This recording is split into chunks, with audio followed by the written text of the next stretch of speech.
Entreprise et passion sur Logos FM. Logos FM. La chronique économique de Marie-Luce Beson pour faire rayonner notre territoire. Bonjour à tous, bienvenue sur Logos FM pour cette nouvelle émission d'Entreprise et passion avec aujourd'hui un invité. Alors je ne vais pas me permettre de dire qu'il vient de loin quand même, David. Faut pas exagérer. David Clostre, bonjour. Bonjour, merci pour l'invitation. David, vous venez d'Ambert et vous allez nous expliquer ce que vous faites sur ce beau bassin ambertois si cher au cœur de Yves Courtaliac, notre rédac-chef, ce qui me permet aussi de faire un petit coucou à Olivier Duroir, mon collègue et technicien qui me supporte de mois en mois. Alors David, cette émission, je le sais, vous ne voulez pas parler de vous, sauf que cette émission, elle est d'abord et avant tout autour de l'humain, autour des hommes et des femmes. Dans ce monde économique de notre belle région. Alors, quel a été votre parcours, David, déjà ? Eh bien, tout d'abord, j'ai 43 ans. J'ai un parcours un peu atypique puisque je viens d'un milieu donc agricole sur le bassin d'Ambert, Livradois-Forez. Et j'ai fait mes études donc au lycée Jean Zay à Thiers, en BTS études et réalisation d'outillage, donc plutôt axé dans la mécanique et l'industrie. Derrière, j'ai fait une licence en gestion de production industrielle à l'IUT Jean Monnet à Saint-Étienne, avec une alternance via cette licence dans les établissements Homerin à Ambert. Derrière, j'ai repris une entreprise sur le bassin d'Ambert qui faisait un peu de soudure et de chaudronnerie. Vous aviez quel âge à ce moment-là ? Eh bien, j'ai repris cette entreprise à 24 ans et demi. Parce que vous ne vouliez déjà pas être salarié de qui que ce soit ? Eh bien, c'est ce qui s'est passé. On m'a toujours dit « Oh, mais toi, t'es un petit peu prétentieux peut-être de vouloir tout de suite être chef d'entreprise. » Et j'ai eu cette volonté. J'ai eu un petit peu de chance aussi. De chance peut-être. La chance, ça se provoque aussi parfois.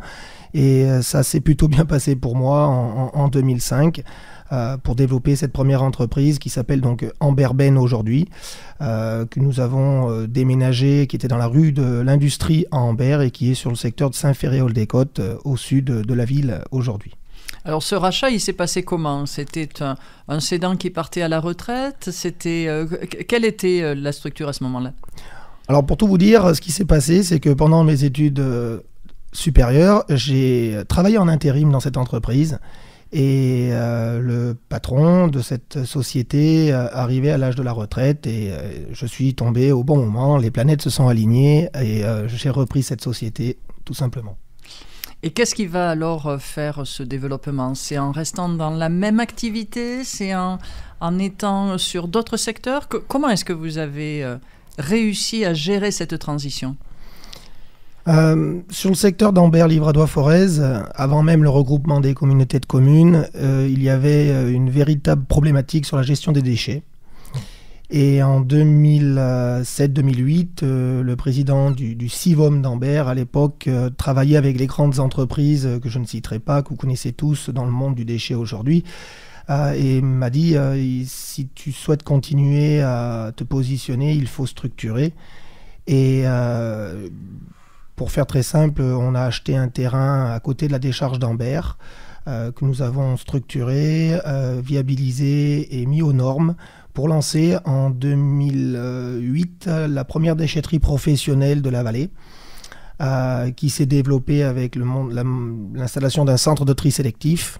À l'époque, il y avait 3 centres de tri dans le département, à savoir le centre de tri donc, de Bourbier à Issoire, le centre de tri des Chaliers au Brézet à Clermont-Ferrand et le centre de tri, de la vallée du Livradois-Forez, Clostre Environnement. Donc c'est une volonté personnelle, un challenge supplémentaire que j'ai voulu honorer. Donc ça a été un vrai défi puisque moi je suis parti avec 0 €. J'ai tout investi. On a eu un engagement personnel important entre 2008 et 2010 pour développer cette société. Ensuite, en 2015, j'ai racheté une entreprise sur le bassin de Thiers qui s'appelait Courpierre Recyclage. ce qui fait qu'on a pu développer la branche déchets et environnement de manière assez rigoureuse et on va dire marquer un territoire sur la moitié du département pour pouvoir répondre à des appels d'offres donnés par des collectivités, donnés par des grandes entreprises.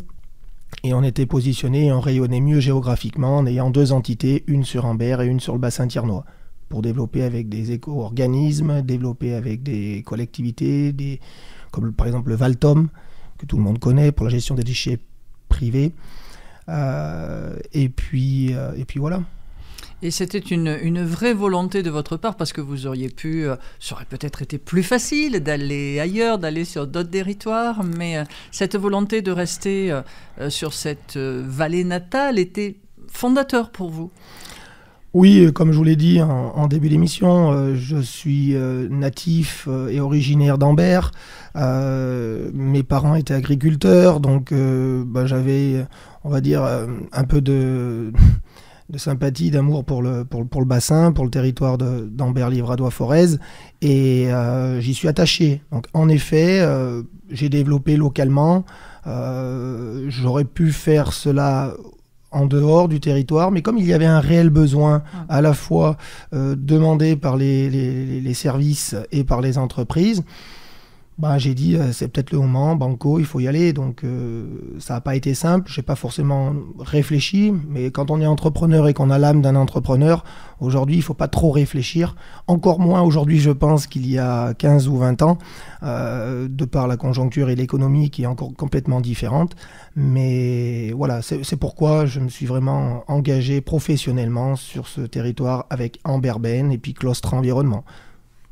Et j'insiste un peu sur cet angle parce que vous pourriez être chef d'entreprise, industriel sur une zone, mais vous avez aussi voulu vous y impliquer dans une démarche de bénévolat économique en intégrant par exemple, je crois, la Chambre de commerce et d'industrie du Puy-de-Dôme, Clermont-Auvergne Métropole, et en représentant ce territoire. Alors, comment est-ce qu'on va vers ce type d'engagement et comment est-ce qu'on peut y en inciter d'autres aussi ? Alors, tout à fait. C'est un engagement personnel, comme ça vient d'être dit. Cependant, j'avais déjà un mandat donc, à la CPME, au niveau du syndicat patronal. Et cet engagement au niveau de la CPME m'a permis d'être candidat à l'élection de la dernière mandature de la Chambre de commerce du département.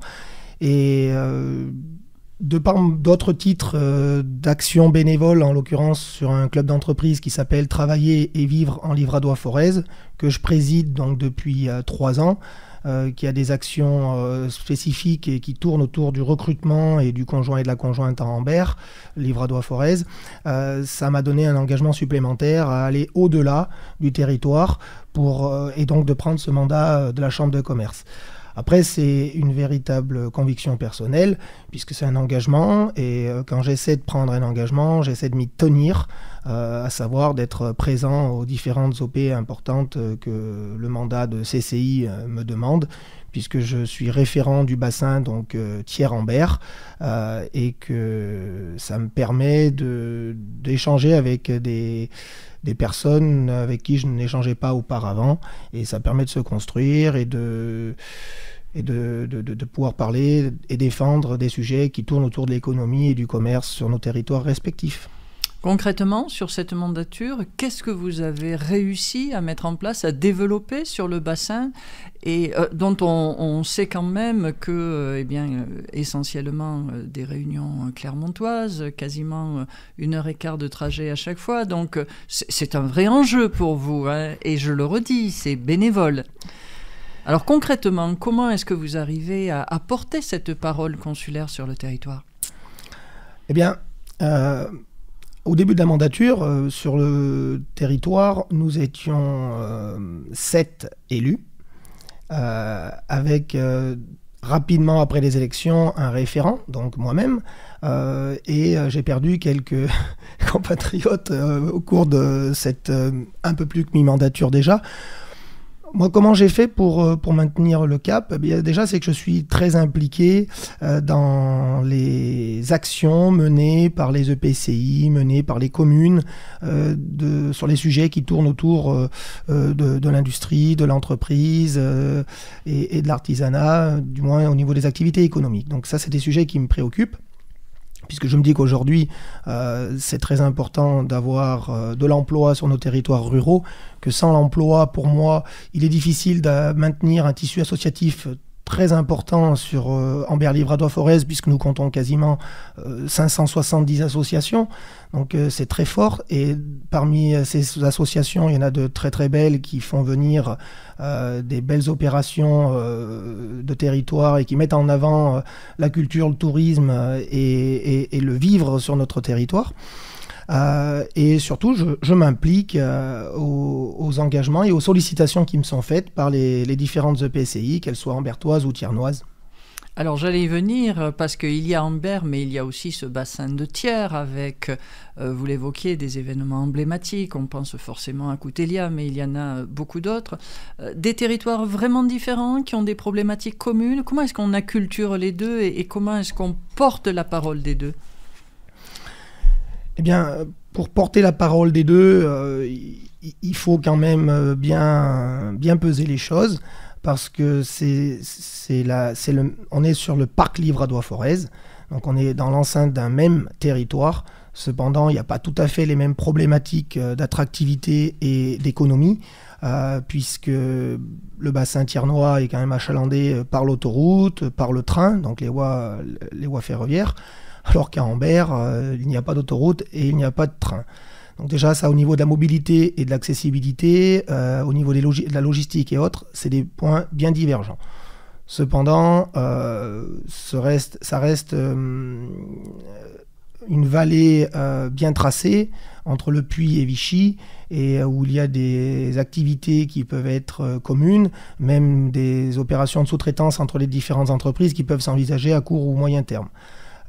Donc en effet, il y a le salon de Coutelia qui met en avant les coutelleries thiernoises chaque année, portées et accompagnées par la Chambre de commerce, il faut bien le souligner. La dernière cette année s'est très bien passée avec un beau week-end et de belles manifestations. Bien sûr, la Chambre de commerce accompagne beaucoup de dossiers sur le bassin thiernois.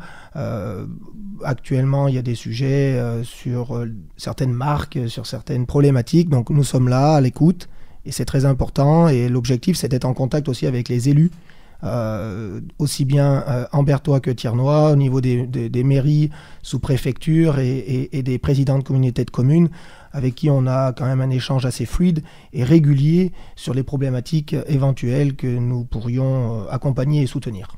Merci d'être resté avec nous sur le Gos FM dans Entreprise et Passion. Je reçois aujourd'hui David Clostre. David, vous êtes chef d'entreprise ambertois, représentant de la Chambre de commerce et d'industrie du Puy-de-Dôme, Clermont-Auvergne Métropole sur Ambert et Thiers, également président du club d'entreprise TVLF que nous allons développer. Et d'abord, vous me disiez avoir des projets concrets qui se sont réalisés sur ces deux territoires. Alors, peut-être les aborder avec nous ? Oui, tout à fait. Donc en quelques mots, au niveau de la Chambre de commerce et de l'industrie, sur le bassin Thiers-Ambert, il s'est développé donc des pépinières d'entreprise, à savoir une sur le bassin thiernois en priorité, et ensuite deux autres avec une tranche qui s'est inaugurée en septembre 2023 sur le bassin de Lezou. Et donc ces pépinières, elles ont pour but de proposer à des jeunes ou moins jeunes porteurs de projets de pouvoir se lancer avec une réserve foncière mise à disposition moyennant un loyer attractif, avec des conditions de temps, on va dire, calculées pour les lancer. Et du fait que ça fonctionne pas trop mal sur le bassin thiernois et Lezou, on a pour objectif de développer une pépinière sur le bassin d'Ambert, sur une nouvelle zone d'activité qui est portée par la communauté de communes Ambert-Livradois-Forez actuellement et qui devrait voir le jour en 2025. Donc j'ose espérer qu'on pourra avancer comme cela sur le bassin d'Ambert avec la Chambre de commerce qui porte ces pépinières d'entreprise. L'intérêt de ces pépinières, d'ailleurs, c'est vraiment de faire acte d'accueil pour les entreprises, qu'elles soient du territoire ou non, d'ailleurs, parce que c'est très facilitateur pour elles, ensuite, je crois, de pouvoir s'implanter. Il y a une démarche vertueuse, en gros, qui est mise en place en amont. Tout à fait. C'est vrai que c'est important de le souligner. Aujourd'hui, tous les territoires ne sont pas en mesure de pouvoir accueillir des porteurs de projets, que ce soit une start-up ou des entreprises un peu plus pratico-pratiques. Et c'est le tremplin qui leur permet de s'investir et de s'initier, si je puis dire, à un métier ou à un projet. Et je pense que c'est une véritable petite pépite que d'avoir des pépinières ou des hôtels d'entreprise, quel que soit le nom qu'on leur apporte. Alors, quand ils se sont lancés, qu'ils ont créé, qu'ils ont été parfois accompagnés par nos plateformes d'initiative en termes de financement, derrière, eh bien, il va falloir pérenniser, structurer. Et c'est là, j'imagine, qu'intervient cette association dont vous êtes président. Alors, déjà, un acronyme qui veut dire quoi, David? Alors, un acronyme qui veut dire travailler, enfin TVLF, c'est travailler, vivre en Livradois-Forez. Alors, le vivre, on le comprend, le travailler, on le comprend aussi, mais quel est le but de cette association? Qui est-ce qu'il y a dans cette association? Alors, cette association a vu le jour il y a un petit peu plus de 10 ans, dans les locaux de la Chambre de commerce d'Ambert, avec un certain nombre de chefs d'entreprise qui se sont réunis pour se dire il faut qu'on trouve une solution pour trouver du travail au conjoint ou à la conjointe. Parce que les entreprises à échelle industrielle avaient, et malheureusement ont toujours, la problématique de recruter et de garder les collaborateurs, quel que soit leur profil, qui viennent de l'extérieur, à savoir de la région lyonnaise, de la région marseillaise ou parisienne, ou quelconque coin de France ou de l'étranger. Et pour faire circuler en fait, les CV des uns et des autres dans les entreprises pour permettre à chacun d'eux de trouver un travail et de pouvoir habiter et vivre sur le bassin d'Ambert et plus largement. C'est vraiment une problématique liée à cette région, vous pensez, ou c'est quelque chose qui existe ailleurs et que vous vous êtes approprié, que vous avez développé? Comment c'est arrivé ça? C'est arrivé par l'initiative de quelques chefs d'entreprise, comme je vous le disais, et qui n'étaient pas... On n'a pas été calqué quelque chose sur le territoire national. On l'a initié et on l'a mis en place pour vraiment répondre à un problème de nos entreprises locales. Et ça a déroulé avec pas mal d'autres sujets derrière. On a démarré, comme je vous le disais, avec quelques chefs d'entreprise. Et puis aujourd'hui, on compte 65 entreprises adhérentes à ce club, à cette association qui commence, on va dire, du secteur de la Chaise-Dieu, donc du sud du département, et qui descend jusque sur le bassin thiernois pour quelques entreprises, avec tous la même problématique, le recrutement. Alors j'imagine que si ça fait 10 ans que l'association existe, c'est un, qu'il y a toujours du besoin, mais deux, qu'il y a des résultats concrets. Alors vous avez quelques exemples à nous partager, des choses qui vous ont un peu marqué dans l'accompagnement qui a pu être fait ou dans la mise en lumière? Je crois qu'il y a des choses aussi que vous avez faites récemment. Alors tout à fait, comme je vous le disais, c'est une association qui s'est développée en une dizaine d'années avec un but commun, c'est de mettre en valeur le territoire sur son volet économique, sur l'attractivité, sur la mobilité, sur les ressources humaines et l'employabilité.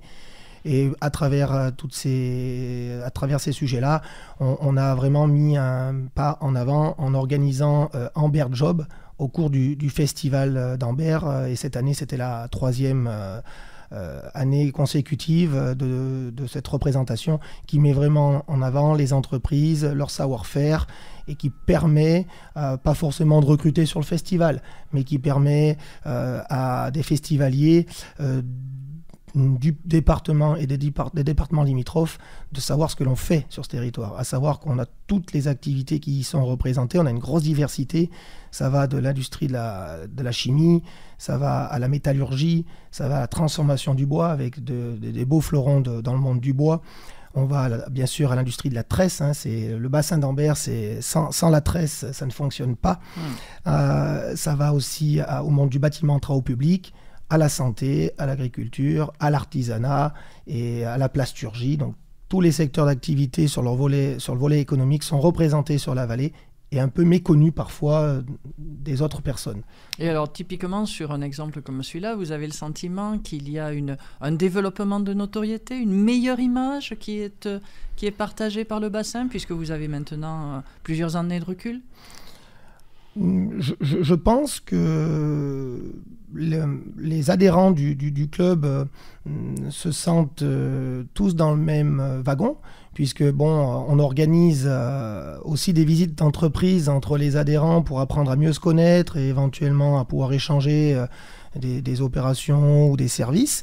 On fait aussi, je me permets de faire un petit volet, mais au-delà du festival d'Ambert où on organise donc Ambert Job, on fait aussi la journée du conjoint et de la conjointe une année sur deux. On fait aussi une année sur deux des opérations comme le forum des métiers. On organise aussi pas mal de choses entre adhérents, puisqu'on a des commissions ressources humaines, on a des commissions RSE. Donc on essaie de travailler autour des problématiques que nos adhérents peuvent avoir et de travailler fortement aussi avec les collectivités et le PCI de notre territoire sur le volet développement, problématique, à savoir la problématique de la ressource et de la réserve foncière, la problématique du logement et de la petite enfance, parce qu'il faut aussi souligner que fin 2023, nous avons inauguré une crèche inter-entreprise sur le bassin d'Ambert, portée par l'association Groupe Objectif.